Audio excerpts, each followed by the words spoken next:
Hi everyone, my name is Payanna and welcome to my book club, and I'm here to tell you about my least favourite books of 2020. That is, books that I read in 2020, not necessarily books that were published in 2020. It's really rare for me to find a novel that I really don't like or that I really don't enjoy, but I'm gonna do my best and cobble up a list of books that I read this year that I really wasn't impressed by. The first one is Crescendo by Becca Fitzpatrick, and I did read Hush Hush, I think at the end of last year, and I did rather enjoy it. I thought it was pretty good. I mean, it's like YA trashy romance novel with a fantasy element, that element being a fallen angel, and I am always about romance with fallen angels. So, you know, in this, I wasn't expecting much from it, I guess. I was hoping for a trashy romance. I got a trashy romance. I had some issues with the plot, but nevertheless, for a bog standard trashy romance, YA fantasy-esque thing, it was okay. And I did genuinely enjoy reading it. So I've got the whole series here, actually. I did what I always do when I like a first book in a series. I will run out and buy all the rest of it. I started reading this, and it doesn't really pick up. At least I didn't feel that it picked up where book one left off, or it really wasn't what I was hoping for. Because, like, you know, sometimes, you know, I'm always saying, oh, this book didn't go where I hoped it would go, but it was brilliant anyway. This really wasn't. It was weird, and I don't know, I don't know, there was so much of it that seemed at odds. Because the first novel really had this kind of dark atmosphere about it. The way the main character, whose name I can't remember, Nora, the way when she's going back to her house, it's in darkness, in this forest, and her mother's away, and yes, she's a teenager, so she can handle herself, but still she is vulnerable, and you really, really felt that in the first novel. And Patch, who's the fallen angel, the love interest, he infiltrates her school to try and get close to her, and he is potentially dangerous. He is actually trying to kill her. And he doesn't hide the fact that he's dangerous. And it's interesting because, you know, she finds herself in a situation like, what do I do with this person who's, on one hand, he's being kind of weird and dangerous. On the other side, he's really nice and trying to help her.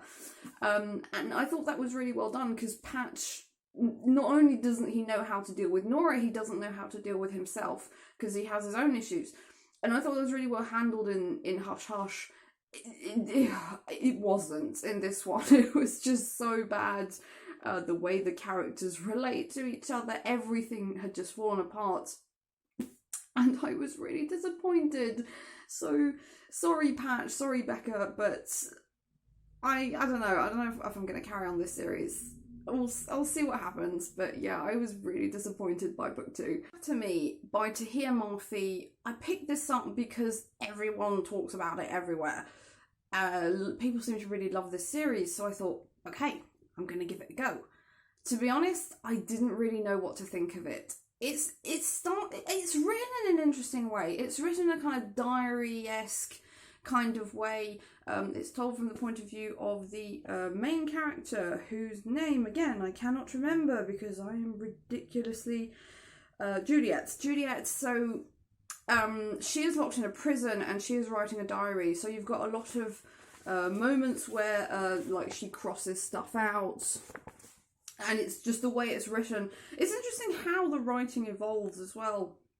During the novel, like she stops writing numbers as numbers but starts writing them as actual words, which is all well and good. The only thing is, when I started reading it, when you open this novel, you are greeted with a note from the author that starts off by explaining all of this to you, by telling you that the strike-throughs are supposed to be there, and that, yeah, she starts, you know, she writes in this erratic kind of way. Like, this whole bit here basically explains the whole writing style and how it fits in with the narrative.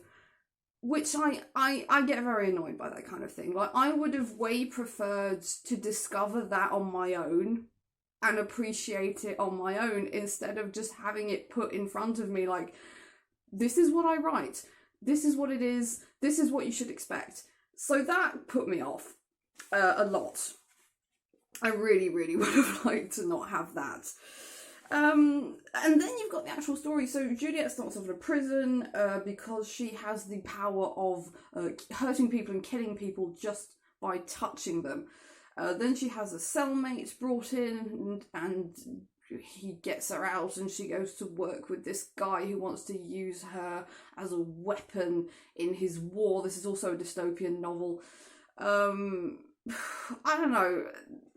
And I didn't really know what to think of it. I was like, okay, where are you going with this? They go on this whole journey, they're trying to escape, and at the end she ends up in what is essentially Professor Xavier's school for mutants. Because that's the guy she meets at the end. Like, she goes to this complex, which is hidden away, and all the people there, like, have mutant powers, and there's a guy running it, who's essentially Professor Xavier. Now, I'm not the biggest superhero fan, because this really does come across that way, and okay, it's meant to be that way, but I'm not a superhero kind of person, and at the end of the book, she gets put in this, like, skin-tight suit with gloves so that she can't touch anyone, and I was like, why does that suit need to be skin-tight? Like, it doesn't, and she's looking at herself in the mirror going, wow, I'm so sexy, oh my god, look at this. No. So I didn't think of much of this, but I do have Unravel Me and Ignite Me, the two like sequel books to this. I would like to see what happens next, to see where Tahereh Mafi goes with that.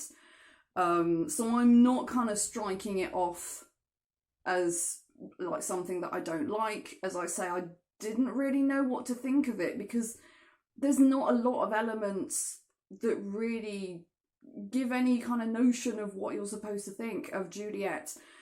We know a bit about her past, we know why she was in prison, we know why she escaped, we know what she is capable of, but just the way it comes across, for me, it wasn't enough. It really wasn't enough. And she doesn't really have a say in anything. She doesn't really do anything either. Yeah, I don't know. So we'll see about this. I'll read the two next novels and then I'd like to make a whole video about it. So we'll see what happens. The Last Wish by Andrzej Sapowski. This is the first novel in the Witcher series, the novel series. I was shocked by how confusing this was. It's not an actual novel, it's a collection of short stories.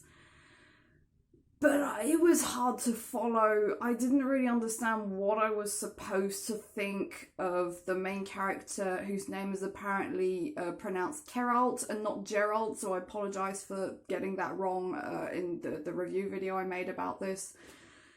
But yeah, I was confused. I didn't know what to think. I was really disappointed, and yeah, that was a tough video, and I didn't even read the whole thing. Like, it's not even that long, right? It's 300 pages. It's not even that long, but I still couldn't get to the end of it. That's how difficult I found this. I did wonder whether it was something to do with translating. So I'm gonna read The Blood of Elves. That's what came out of the video I made. A lot of people suggested I should read The Blood of Elves, which is the first actual novel in the series. It's book 3, I think.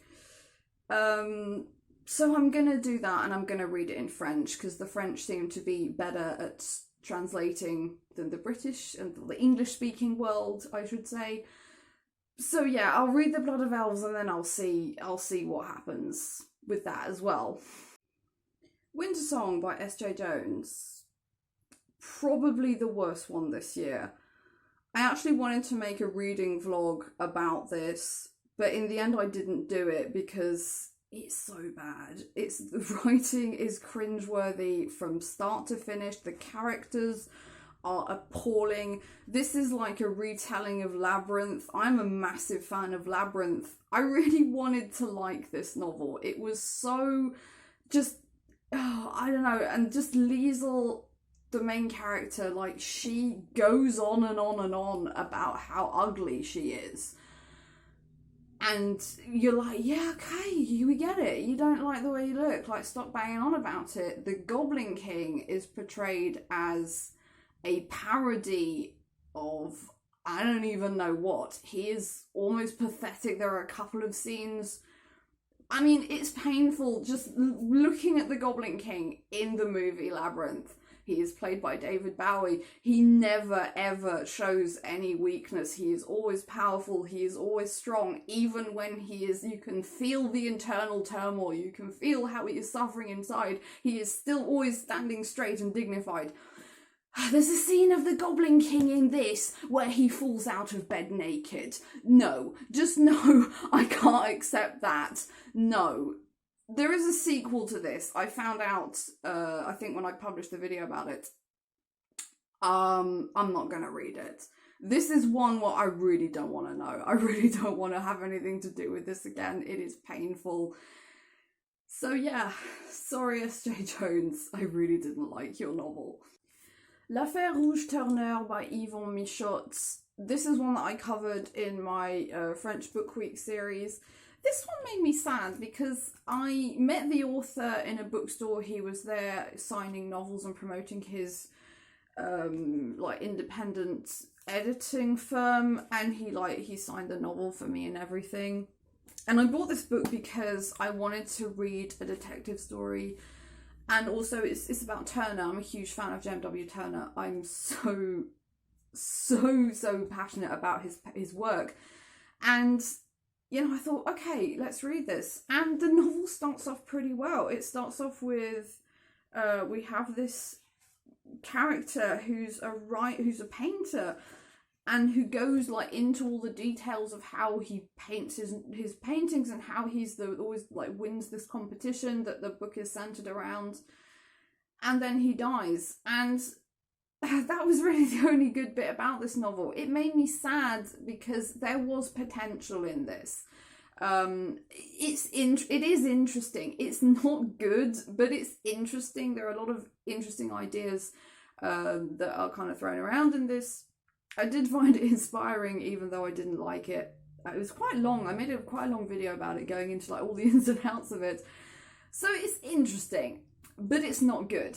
The writing is odd because like the whole, like everything that concerns the detective Pastorius, he, like, first of all, we know nothing about this character, nothing at all. We know that he likes art. We know that he likes like working on cases that are like related to historical things, but that's it. And he likes whiskey. That's the other thing, but that's it. And it's boring. It's really boring. Also, most of the scenes with him is just dialogue. Like, it is just walls of dialogue. That's it.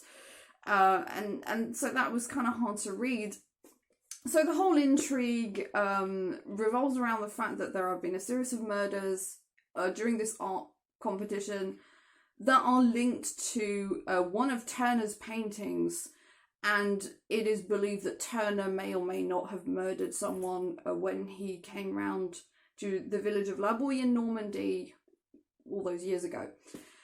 And Pastorius, the detective, has to try and work this out. So it essentially turns into this weird Da Vinci Code type novel where they're trying to find this painting. Turner left kind of clues as to where the painting might be, and when they find it, it's got like the name of the murderer on it.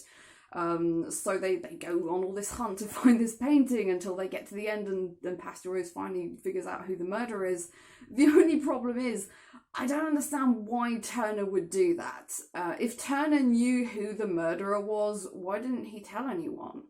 Why would he just make a painting and go to such a long and difficult effort to hide it and leaving all these clues behind? When he himself was accused of the murder, he could have just come out and said, actually, I know that it wasn't me, it was this other person. I don't really understand. It could have been good. It could have had something going for it. It was interesting, but I don't really understand why it happened. Like, I don't know. So yeah, an interesting novel that I was disappointed by it. And finally, The Forest of Lost Souls by Plichota and Cendrine Wolf. This is the second novel in the Oksa Pollock series. I started reading the Oksa Pollock series last year. I'm not going to go into this in too much detail because it is the novel that I am reviewing right now. It's taking a long time because there's a lot to say about it. But the one thing that I would just like to say is, oh my god, it is such a mess. It is just probably one of the biggest mess in novel form that I have ever read. And it's frightening. I don't even understand why it's called The Forest of Lost Souls. There is a forest in this novel, but you can't get lost in it, supposedly, and they're not souls. Like, I don't know. I don't get it. So I'm reviewing this at the moment. I've already published part 1 of this review. I'm gonna try and keep it to 2 parts, but yeah, it was this, reading this took so much out of me. It was long, it was hard, it was complicated, but I said I would do it, and I did. Yeah. So that was it for my least favourite novels of the year 2020. I hope this was informative in some kind of way. Thank you so much for watching. Please subscribe, please leave a comment, please like, please share, please, I don't know, put it on your wallpaper, I don't know. Thank you so much, and I'll see you all soon. Bye bye.